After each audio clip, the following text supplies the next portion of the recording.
তুমি আমার চোখে সবথেকে সুন্দর। তোমার এই সৌন্দর্যের কাছে প্রকৃতিও হার মেনে যাবে। আমরা এরকম বেশ কিছু কথা আমরা বলি। কিন্তু একটা কথা তোমরা জেনে রাখবে, প্রকৃতির থেকে অপূরূপ সৌন্দর্য কিন্তু পৃথিবীতে বা এই গোটা বিশ্বে আর কেউ হতে পারে না। মানে আমরা কাউকেই বা কোনো কিছুই প্রকৃতির সৌন্দর্যের কাছে তুলনা করতেই পারি না। কারণ প্রকৃতি এতটাই সৌন্দর্যপূর্ণ। তা আজকে চলো আমরা ক্লাস 11 এর ফার্স্ট সেমিস্টারের একটা কবিতা উইলিয়াম ওয়ার্ডসওয়ার্থের লেখা কম্পোজড আপন ওয়েস্টমিনস্টার ব্রিজ সেপ্টেম্বর 3, 1802 এই কবিতাটা তোমাদের সামনে একটু আলোচনা করি। দেখো, কবিতার নামটা একটু বেশ বড়। এখানে কম্পোজড মানে মানে হচ্ছে লেখা, আপন উপরে ওয়েস্টমিনস্টার ব্রিজ মানে ওয়েস্টমিনস্টার ব্রিজ এর উপরে দাঁড়িয়ে এই কবিতাটা লেখা হয় সেপ্টেম্বর 3, 1802 1802 সালে সেপ্টেম্বর 3 লিখেছেন উইলিয়াম ওয়ার্ডসওয়ার্থ। তো চলো, কবিতা শুরু করার আগে আমরা উইলিয়াম ওয়ার্ডসওয়ার্থ সম্পর্কে একটু জেনে নিই। ইনি এক অসাধারণ কালজয়ী রোমান্টিক পোয়েট হিসেবে কিন্তু আমরা জানি। মানে এনার লেখাগুলোর মধ্যে এক অপূর্ব সৃষ্টি রয়েছে এবং প্রকৃতির যে সৌন্দর্য এনার প্রত্যেকটা লেখার মধ্যে কিন্তু আমরা সেটা খুঁজে পাই। তোমরা যারা আজকে এই কবিতাটা শুনছো, আশা করি উইলিয়াম ওয়ার্ডসওয়ার্থের নাম প্রত্যেকেই শুনেছো কম বেশি। তা আজকে যে কবিতাটা আমরা আলোচনা করব সেটা হচ্ছে উইলিয়াম ওয়ার্ডসওয়ার্থের একটা নিজস্ব আহ, যে ধারণা থেকে, অর্থাৎ নিজস্ব যে অভিব্যক্তি, যে একটা প্রকৃতি কতরূপ মানে কত সৌন্দর্যপূর্ণ হতে পারে, সেটা কিন্তু আমরা এই কবিতাটা পড়লে বুঝতে পারবো। এই কবিতাটা লেখা হয় উইলিয়াম ওয়ার্ডসওয়ার্থ যখন লন্ডন শহর থেকে ফ্রান্সের উদ্দেশ্যে রওনা দিচ্ছিলেন ওনার বোন সিস্টার ডরোথির সাথে একটা ঘোড়ায় টানা গাড়িতে করে। সেই লন্ডন শহরের যে টেমস নদী, তোমরা সবাই জানো, সেই টেমস নদীর উপরে যে ব্রিজটা ছিল সেই ব্রিজটার নাম হচ্ছে ওয়েস্টমিনস্টার ব্রিজ। সেই ব্রিজের উপর থেকে দাঁড়িয়েই টোটাল গোটা লন্ডন শহরটাকে তিনি কিন্তু এক দৃষ্টিতে কেমন যেন মুগ্ধ হয়ে তিনি শহরের সকালের, অর্থাৎ ভোর হয়েছে 5টা থেকে 6টার সময়ে, যে অপরূপ একটা সৌন্দর্য উনি উপলব্ধি করতে পেরেছেন, সেই সৌন্দর্যটাকেই ইনি কিন্তু এই কবিতার মাধ্যমে ফুটিয়ে তুলেছেন। এই কবিতাটা একটা সনেট, মানে 14 লাইনের কবিতা। এটা একটা ইটালিয়ান সনেট, যার দুটো পার্ট থাকে তোমরা জানো, একটা অক্টেভ পার্ট, একটা সেস্টেট পার্ট। মানে 14 লাইনের মধ্যে প্রথম 8 লাইন অক্টেভ, পরের 6 লাইন সেস্টেট। যদি কারোর এই সনেট সম্পর্কে কোনো প্রশ্ন থাকে বা সনেট সম্পর্কে তোমরা জানতে চাও, তাহলে কমেন্ট সেকশনে লেখো। আমি পুরো সনেটের উপরই একটা ভিডিও রেকর্ডেড ক্লাস আমি তোমাদেরকে দেব। আর একটু বলে রাখি, ক্লাস নোট হার্ট এই ইউটিউব চ্যানেলটা বাংলায় সম্পূর্ণ ফ্রি। এখানে ক্লাস 6 থেকে 12 ইংলিশের যাবতীয় ভিডিও কিন্তু এখানে ফ্রি অফ কস্টে পোস্ট করা হয়। তোমরা দেখে উপকৃত হবে। তাই বলতে পারি, যারা নতুন আজকে এই ভিডিওটা দেখছো তারা অবশ্যই চ্যানেলটা সাবস্ক্রাইব করো আর লাইক শেয়ার করো। লাইক করলে আমরা আরো মোটিভেট হই। আর তোমাদের মনের প্রশ্ন থাকলে অবশ্যই কমেন্ট সেকশনে লিখো। তো চলো আমরা এবার কবিতা সম্পর্কে একটু জানি। কবিতাটা লেখা হয় প্রথমত 3রা সেপ্টেম্বর 1802 সালে। আমরা জানি 3রা সেপ্টেম্বর 1802 সালে কবিতার শিরোনামই যেটা রয়েছে, কিন্তু পরবর্তীতে অনেক সংস্কারগুলোতে তার সংশোধন করে 1802 সালের, এটা তোমরা একটু নজর রাখবে, পরীক্ষায় আসে 1802 সালের 31শে জুলাই এটা কিন্তু রিপ্রিন্ট করা হয়, মানে পুনরায় আরো সংস্করণ করা হয়। আমরা প্রথমেই বললাম যে এই কবিতাটা একটা হচ্ছে ইটালিয়ান সনেট, মানে 14 লাইনের। তার মানে এটা হচ্ছে, এর ফর্মটা কিন্তু আমরা লিখবো পেট্রাকান। তাহলে আমরা এখানে লিখতে পারি এই যে কবিতাটার ফর্ম, অর্থাৎ কোন ফর্মে লেখা আছে, এটা হচ্ছে পেট্রাকান। এটা কিন্তু তোমরা একটু মাথায় রাখবে। এর মিটারটা কি? এই কবিতার মিটারটা হচ্ছে আয়াম্বিক পেন্টামিটার, আয়াম্বিক পেন্টামিটার। এবং এখানে দুটো স্ট্যাঞ্জা আছে, সেটা হচ্ছে অক্টেভ আর সেস্টেট। দেখো বিষয়টা, এই যে প্রথম থেকে 8 নম্বর লাইন, দেখো 1 2 3 4 5 6 7 8, এই লাইনটুকু অর্থাৎ এই পর্যন্ত লাইনটাকে বলবো আমরা অক্টেভ। আর পরে যে লাস্ট যে 6 লাইন থাকছে এটাকে আমরা কি বলবো, সেস্টেট। তাহলে অক্টেভ আর সেস্টেটটা কি বুঝলাম কোন পর্যন্ত। এবার এই কবিতাটা পাবলিশ কবে করা হয়? কবিতাটা 1807 সালে কিন্তু পাবলিকেশন করা হয়। কত সালে বলো শিক্ষার্থীরা? 1807 সালে। কোথায় পাবলিশ করা হয়?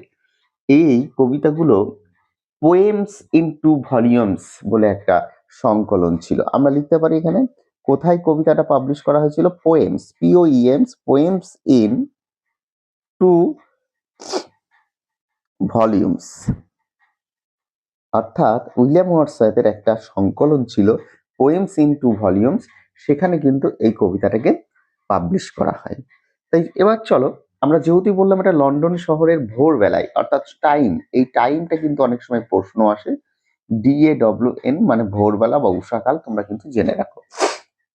এবার আমরা কবিতাটা লাইন বাই লাইন পড়ি, কোথা থেকে কি প্রশ্ন হয় আমি তোমাদের কিন্তু এই ক্লাসে বলে দেব। দেখো কি বলছে। বলছে আর্থ হ্যাজ, আর্থ বলতে গোটা বিশ্ব বা গোটা মানে বলতে পারো পৃথিবীটাকেই বোঝানো হচ্ছে যে আর্থ has not anything to show more fair, মানে এই পৃথিবীর কাছে কি আরো সৌন্দর্য দেখানোর মতো কোনো কিছু নেই, মানে কি নট এনিথিং মানে কোনো কিছুই কি নেই, টু শো মোর ফেয়ার মানে আরো যে প্রকৃতি, পৃথিবী যে এত সৌন্দর্য, এই সুন্দর দেখানোর মতো কি প্রকৃতির কাছে কোনো কিছুই নেই। Dull would he be of soul who could pass by, মানে এই ডাল মানে এই যে নিরস মানে অনুভূতিহীন, এটা কেমন যেন মানে বলতে পারো উপেক্ষা করা এই সৌন্দর্যকে, মানে সেই সে অনুভূতিহীন যে এই সৌন্দর্যটাকে অগ্রাহ্য করে চলে যায়, মানে কি এটাকে পুরোপুরি এড়িয়ে চলে যায়। A sight so touching in his majesty, মানে যদিও a sight মানে এই দৃশ্যটা, অর্থাৎ কোনটা, এই যে প্রকৃতির যে সৌন্দর্য, এই যে ফেয়ারের কথা বললাম, এই সৌন্দর্য যেটা এই মানে গোটা বিশ্ব নীরব মানব জাতি এই সৌন্দর্যটাকে এড়িয়ে চলে যাচ্ছে, মানে পাস করে যাচ্ছে, উপেক্ষা করে যাচ্ছে, প্রকৃতির সৌন্দর্য তারা লক্ষ্য করছে না। আ সাইট এই টোটাল এই দৃশ্যটা, অর্থাৎ এই যে সৌন্দর্যটা ফেয়ার, এই দৃশ্যটা so touching in it's majesty, মানে কি এর যে এত মহিমা মর্মস্পর্শী এমন একটা দৃশ্য রয়েছে, যার একটা নিজস্ব ম্যাজেস্টি আছে, মানে যে সুন্দর যে যার যে প্রকৃতির সৌন্দর্যের একটা নিজস্ব মর্যাদা রয়েছে, এত অপরূপ সৌন্দর্য যেটা আমাদের চোখ স্তম্ভিত হয়ে যায়, সেই সৌন্দর্যটা কেউ যেন মানুষ একটা উপেক্ষা করে চলে যাচ্ছে। দিস সিটি নাও ডথ, এই ডথ শব্দটা তোমরা দেখবা, এই ডটটা হচ্ছে আর্কেইক ওয়ার্ড, এর নতুন ইংলিশ মডার্ন ইংলিশ হচ্ছে does.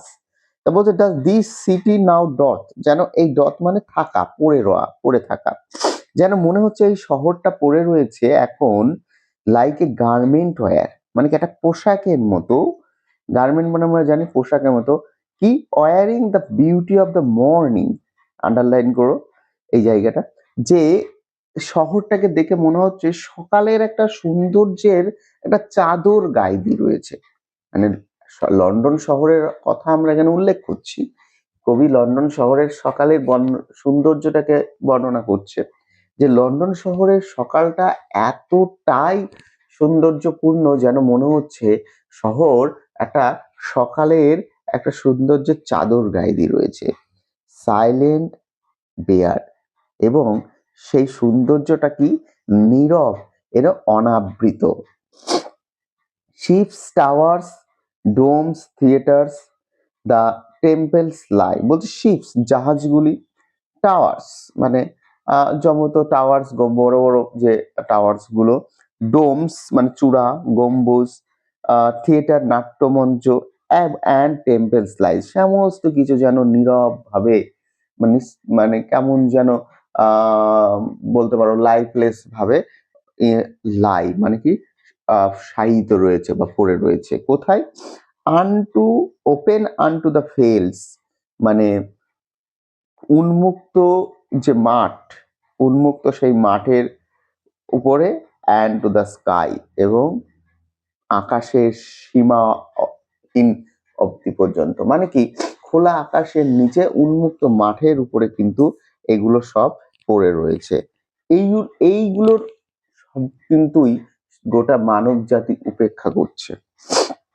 all glittering and glittering, all bright and glittering in the smokeless air, এবং সবকিছু এই ধোঁয়াহীন বাতাসে যেন উজ্জ্বল এবং চকচকে দেখাচ্ছে। তবুও কেন মানুষ এই গোটা সৌন্দর্যটাকে উপেক্ষা করছে, কবি কিন্তু এটাই কিন্তু তুলে ধরছেন, যে প্রকৃতির একটা নিজস্ব সৌন্দর্য আছে, যে সৌন্দর্যটা আমরা কেউ হয়তো লক্ষ্য করছি না, আমরা কৃত্রিম সৌন্দর্যের উপর সবাই লক্ষ্য করছি। কেমন? প্রকৃতির কিন্তু কোনো পার্লারে যেতে হয় না বা কোনো বিউটিশিয়ানের কাছে যেতে হয় না সৌন্দর্য নিজেকে তৈরি করার জন্য। আমরা এই সৌন্দর্যটাকে যেন প্রাকৃতিক যে বৈচিত্র্যময়, এটা কিন্তু আমরা প্রত্যেকেই উপেক্ষা করছি।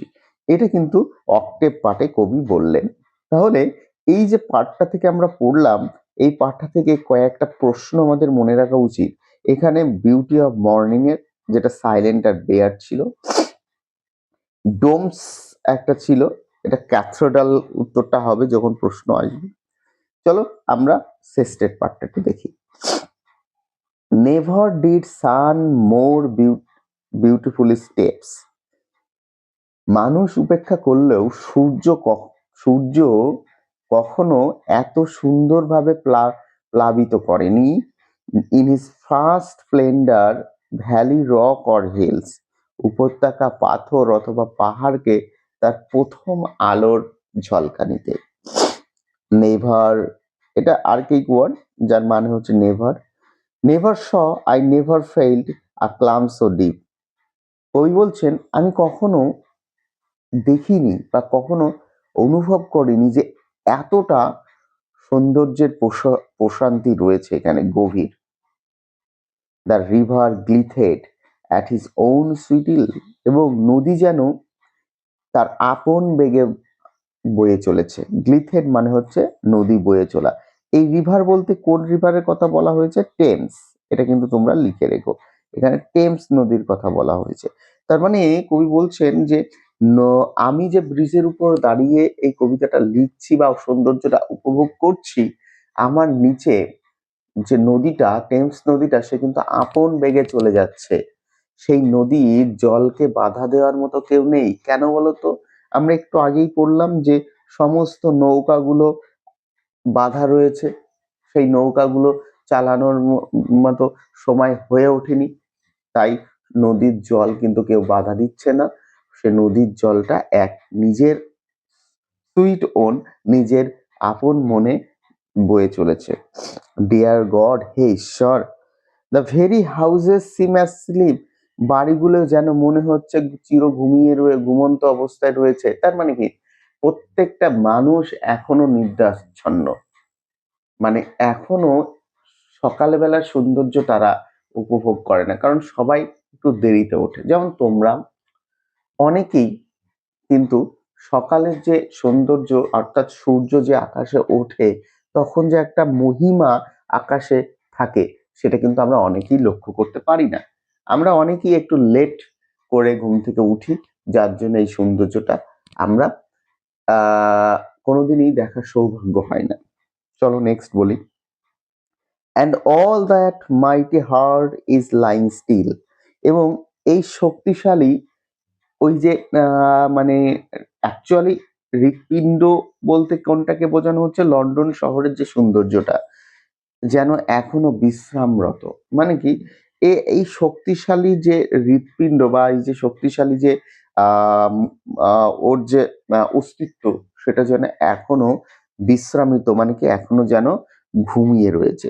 মানে এখানে আমি বলতে পারি এই যে মাইটি হার্ট বলতে, এই মাইটি কি, যে লন্ডন নগরীকে বা লন্ডন শহরটাকে এখনো এমনভাবে মানে রাখা হয়েছে যেন সেখানে টোটালটাই যেন সব স্তম্ভিত রয়েছে।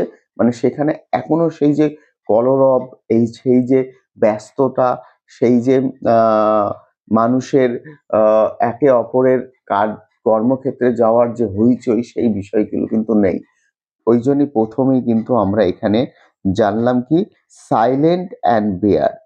মানে কি এক সকালের সৌন্দর্যটা এতটাই নীরব এবং এতটাই সুন্দর। তাহলে আমরা এই কবিতাটা টোটাল বুঝতে পারলাম। কবিতাটা খুব সুন্দর কবিতা, আমার খুব ভালো লাগে, তো আশা করি তোমাদেরও পছন্দ হবে। তাহলে এই কবিতাটাকে সংক্ষেপে যদি আমি ২-১ লাইনে আবারও বলে দিই, যে এখানে কবি লন্ডন শহরের বিউটিটাকে তুলে ধরেছেন এবং এখানে লন্ডন শহরের সকালের যে সৌন্দর্যটা যে অপরূপ, সেটা সমস্ত এই মানে অ্যাকচুয়ালি বলতে পারি যে মানুষ জাতি সেটাকে উপেক্ষা করে চলে যাচ্ছে। সেখানকার যে সৌন্দর্যটা যেন দেখে মনে হচ্ছে লন্ডন শহর একটা সকালের সৌন্দর্যের চাদর গায়ে দিয়েছে। শিপস, টাওয়ার্স, ডোমস, থিয়েটার সমস্ত যেন নীরবভাবে পড়ে রয়েছে খোলা মাঠে আকাশের নিচে। তাদেরকে সেইখানে কোনো ব্যস্ততা নেই। নদীটা আপন বেগে চলে যাচ্ছে, টেমস নদীটা ব্রিজের নিচে, ওয়েস্টমিনস্টার ব্রিজের নিচে। সেই নদীর জলকে বাধা দেওয়ার মতো কেউ নেই। কিন্তু মানুষ উপেক্ষা করলেও প্রকৃতি কিন্তু তার সৌন্দর্যটাকে চিরন্তন করে রাখার চেষ্টা করে যাচ্ছে। সূর্য তার প্রথম আলোটা এসে কিন্তু সেই পাহাড়ি রকের উপর ফেলছে, যেটা চকচক করছে। তাই কবি ঈশ্বরকে প্রার্থনা করছেন যে মানব জাতি এটাকে উপেক্ষা করলেও হে ঈশ্বর, তুমি প্রকৃতিকে সুন্দর করো। এই কবিতাটা টোটালি কিন্তু লেখা হয় ওই ওয়েস্টমিনস্টার ব্রিজের উপর বসে তার বোন ডরোথির সাথে আলোচনা করতে করতে। আশা করি ভালো লাগলো। আমি পরবর্তীতে অন্যান্য টেক্সটগুলোর ভিডিও নিয়ে আসছি খুব শীঘ্রই, এবং এমসিকিউ কোশ্চেন অ্যান্সার অবশ্যই আমি দেব। আর আগামী সেমিস্টারগুলোও এখানে তোমরা ফ্রিতে পেয়ে যাবে। তাই আবারও বলি, চ্যানেলটা সাবস্ক্রাইব করো, লাইক করো আর কমেন্ট করো।